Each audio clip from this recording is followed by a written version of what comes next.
With the flick of the finger, the sweep of the arm, the sway of the body, the bend of the knee, the lifting of the foot, the flight of eagles, the roll of the waves, the rocking of trees are mimicked, and something beautiful is conjured, as if recreating the world with motion and rhythm. Manifesting in movements, the dancer also becomes one with nature and comes closer to the divine.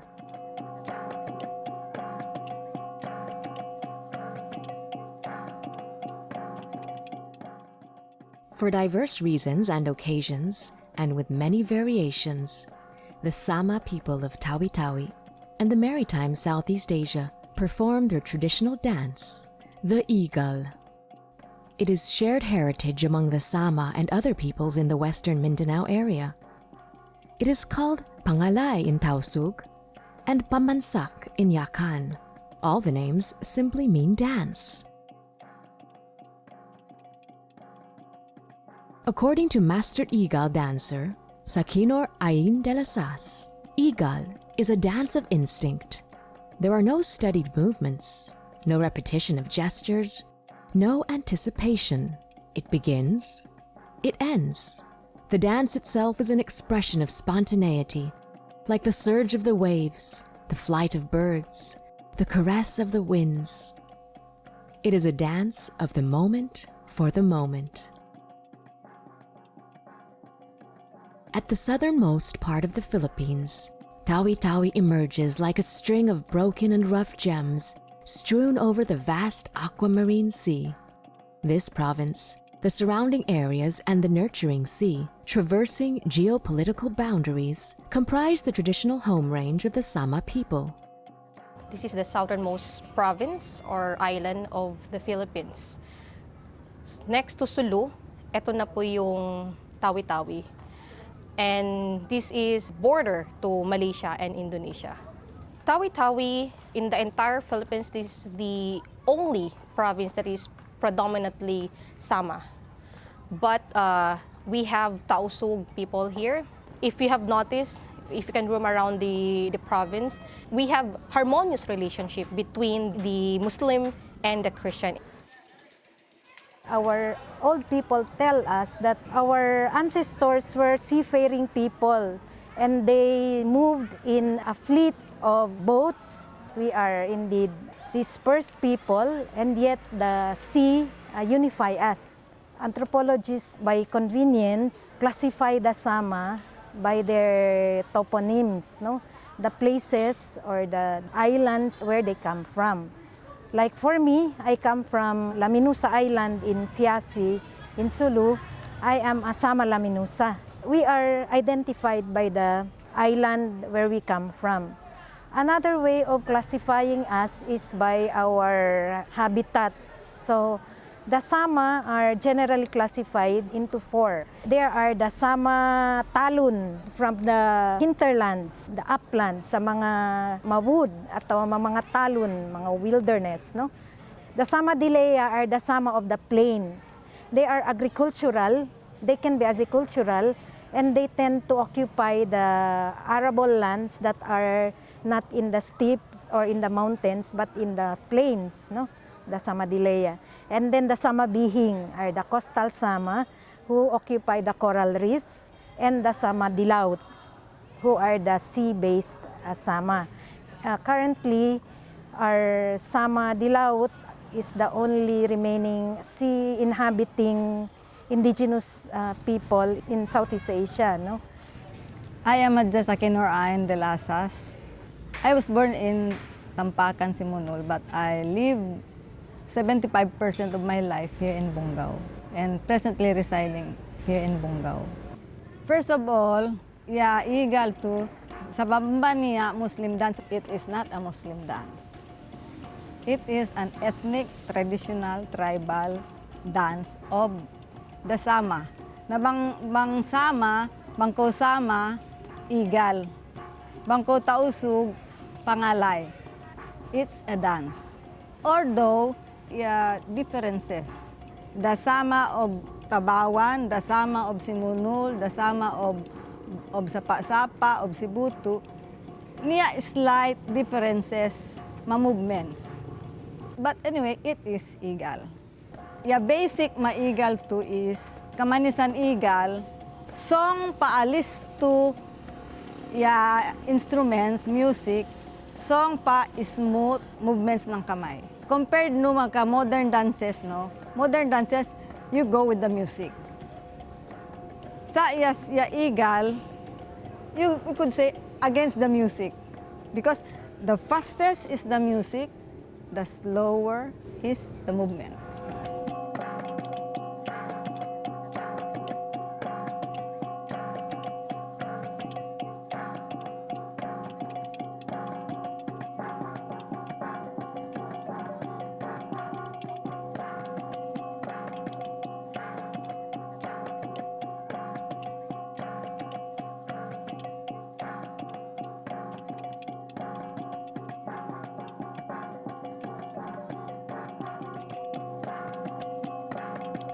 And mahan niya ya choreograph.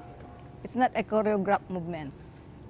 So no repeated style. It is parang random, at random siya. It comes out from your heart, from your mind. Minjalom, first of all, pasoron ni jombaran no, and then paluas no ya matangan no in your hands. The art forms were all originated as a form of performative devotion, no? So we perform, religion was performative. And then when we want to express that ecstasy with a divine manifestation, we move our bodies, so we dance. This has been there even at the time of our ancestors, and they were forms of devotive performances. They were meant to be a human practice of integration with nature. This is an old thinking. We believe in Tawhid. Tawhid is the belief in the unity in multiplicity of divine manifestation. So in all his multiple manifestations, there is unified. It bespeaks of his oneness. When, for example, in the dance form of eagle, the dance is not choreographed movement. The dance comes out spontaneously as the dancer is initiated by the music or the rhythm that she or he hears. In fact, ang eagle can be danced even without music. Even just the sound of nature can already induce a person to go into an eagle trance-like dance.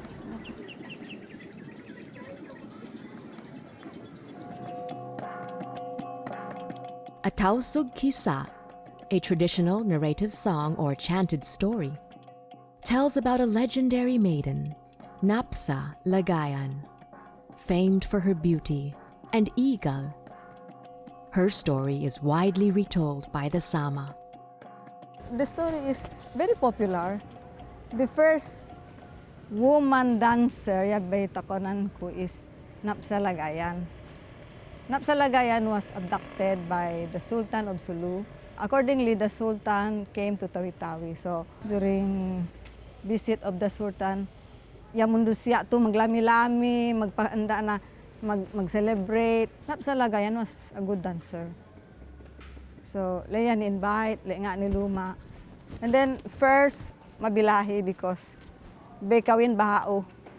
Bekawin bahao, and then halana lay ni Malaysia, mag-usaha, mahagiluon. So, siyempre, bata ko ng halana, maya bilahi. Na, siyempre, king, good sultan. So, force siya, force. Then nangigal. Pag igar na, movements lang, di pa siya tapos. Brought to Holo. Abducted to Holo. I think that was the beginning of the story. And I think, yeah, why eagle is almost the same with other Asian countries like Malaysia, like China. Because during those days, the Sultanate of Sulu and China have already trade. So parang trade siya. So siguro because of the relationship, kaya almost the same movements with Indonesia, with Thai. So ganon. But siyempre, we have our own specific movements naman.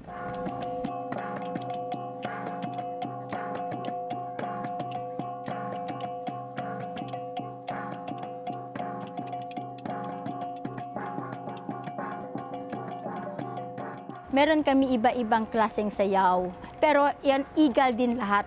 Pag sa tabawan, majata tangan sigiya sidya. Pero pag maka-movement na, pag magsayaw sila, magganyan sila. Pag sa simunol, magganyan lang. Ako siguro dalawang municipalities ang makuha ko, Banaran at saka Sibuto, kaya halo-halo ang sayaw ko. Makukuha ko lahat. Yung pagtaas ng kamay, pwede ako magganyan sa baba, makukuha ko. Pero bang ni base ako from Banaran Taongan. Kasi sa dugot laman ng mga magulang ko from Banaran. Pero tumanda lang ako sa Sibuto. Kaya known ako taga Sibuto. Walang pagkakaiba ng sayaw, meron lang konting na variation sa kamay at sa paa.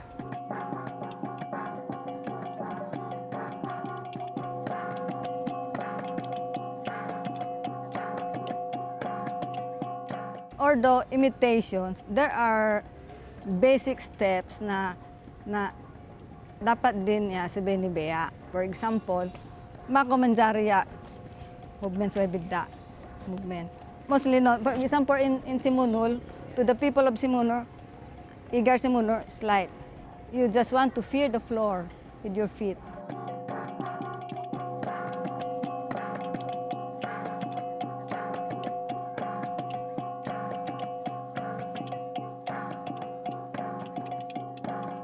For the people of Tawawan, meron sila term for the steps. And for the Badjaw, taas lang ang movement sila sa kamay and then not mubabor ang feet. You know why? Kasi usually, they dance on the boat. When they have weddings or celebration, they would do it on their bangka, on their lepa. So, their feet is steady. They cannot just move around kasi limited ang space. At the same time, nagbabalance on the boat.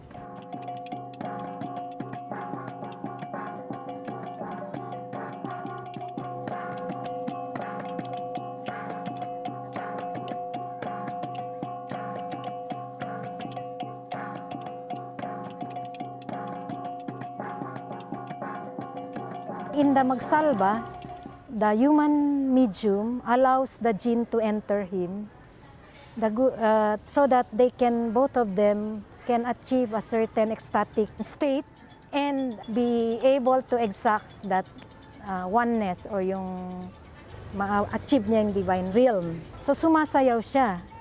He dances until he tires himself up. And in the process of dancing, nakaka-achieve siya ng alpha state, no? Nagtatrance siya. So pumapasok na ngayon yung jinn sa kanya. So ano yun? Igal yun. Igal jinn ang tawag doon, salva.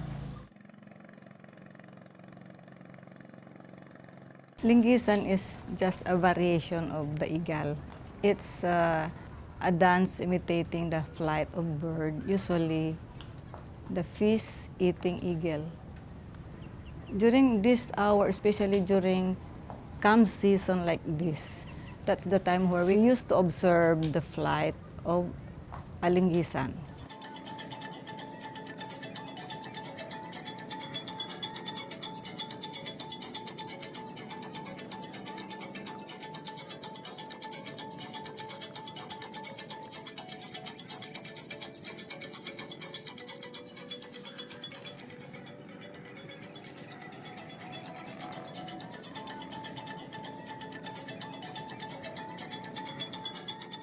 So you can see how it fly, how it flew, and then the movements, how it sweep and catch the fish. And a little innovation on the movements. But the basic is the flight and how it catches the fish and then fly away upon getting one. I think even the waves, the wind, the waves, the nature. Because we have also variations for male, like the wild boar, like especially the catching of catfish, tauti, fishing, the mag-ambit, which is a group fishing using sound to drive the fish to the shore.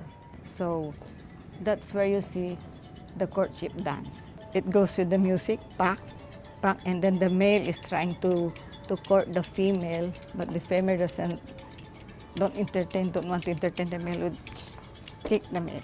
Later on, because of the insistence of the male, later on they would, mahinil na yung babae, okay na. So, doing na some movements.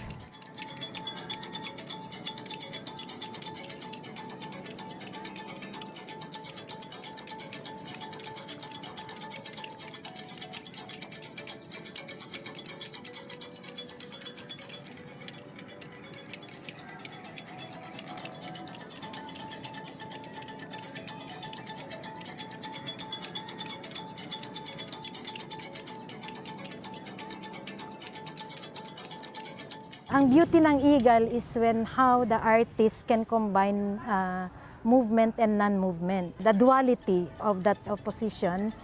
If the woman is stationary, it's the time for the man to move around her.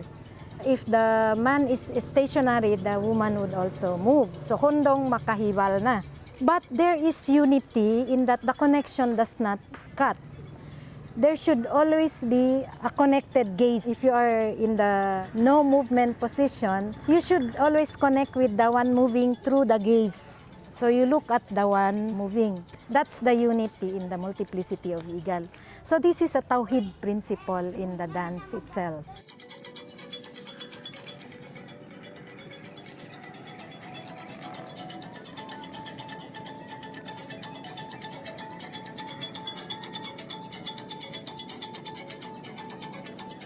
Traditionally, a good dancer, the real eagle dancer, will never start the movements for as long as the music is not good to the ears.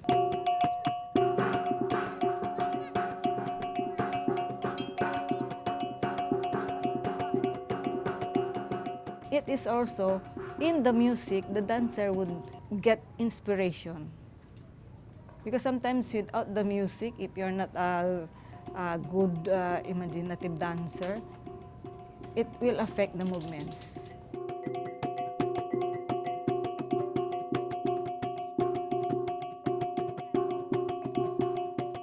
Now, for the sets of instruments, the basic one is the kulintangan with 8 pieces, from the small one to the bigger one. And to accompany the kulintangan, at least 1 agong. But usually we have 3 different sizes. We have at least 2 or 1 tambul drum. It's both sides. We played it like that. That's the traditional one. But if we have no available anymore, is that the one piece.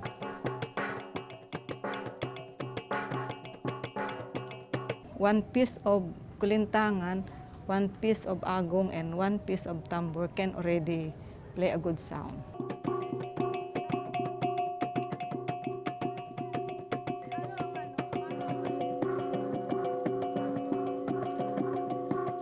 So this is the formal attire. You call this betawi, very yung pitted, and then should always be worn with a loose pants, the sawal. You wear this always with a habor tiyahian or kindang. Habor tiyahian, tausog, kindang, sinama. And like this. Now when we just walk or attend any occasion, you just do it like that. Wear it like this. Or you can just have this. Like that. And then with your women accessories. But when we dance, we usually do it this way as I've said, to cover the frontal areas of the woman.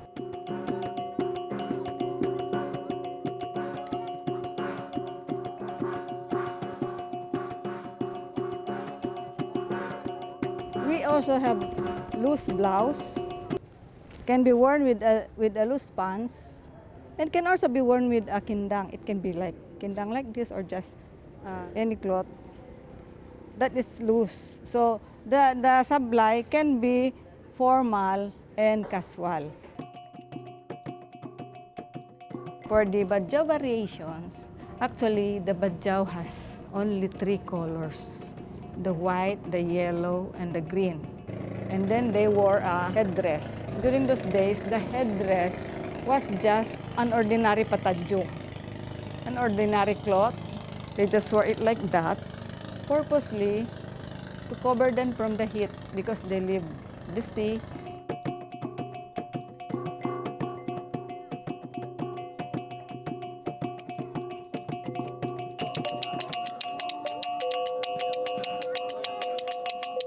Castanets.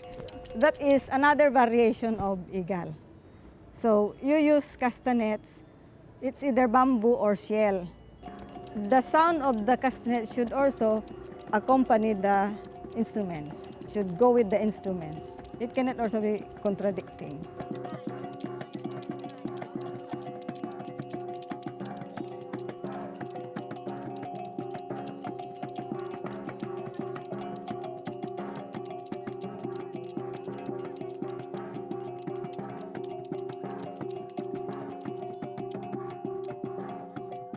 When we dance the igal, we use the jangay.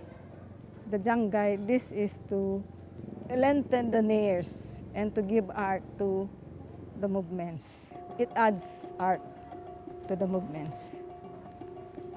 Because you see, this short hands, fingers is already very old, wrinkled. So it's not anymore good to see. But when I place the jangay, hindi nyo nahalata. It adds gracefulness to the hands.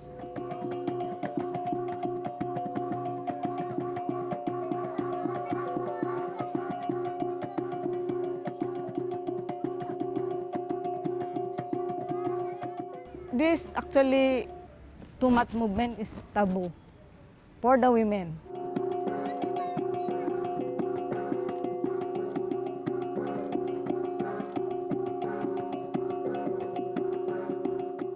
Hip movements, hindi rin pwede, hindi, tabu rin yung.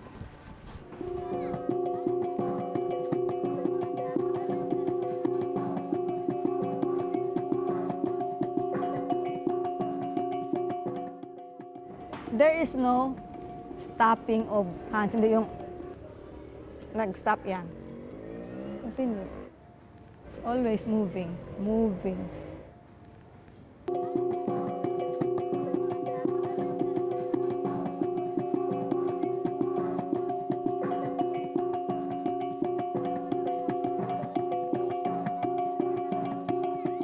Important makami sama mag-igal kasi ito lang ya culture kami dapat hindi mahaluan ng mga modern. Dapat ipinahalagahan namin kasi pag mahaluan ito ng mawawala ang unang kultura ng mga ninuno namin. Kaya dapat meron talaga na hindi mahahaluan ng modernong sayaw. Dapat pinipreserve ang authenticity ng igal sa amin.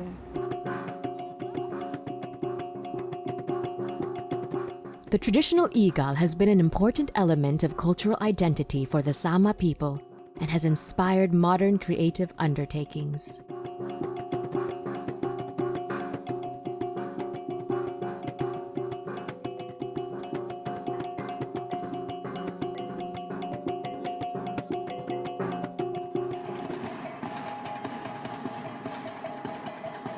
In Simonol, locals created a festival dance based on the igal.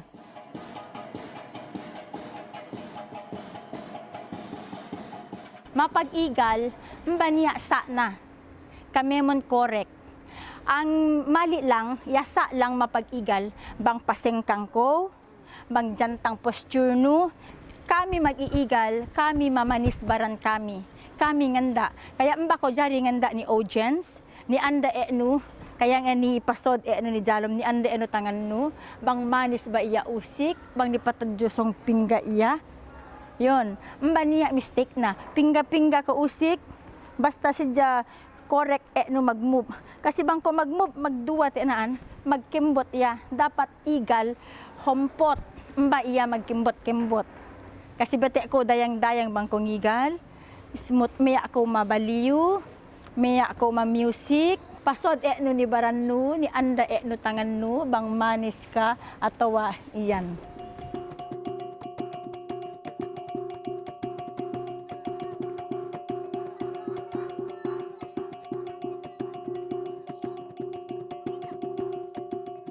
De Lasas says, it is difficult really to qualify the shining movement in Igal or any artist.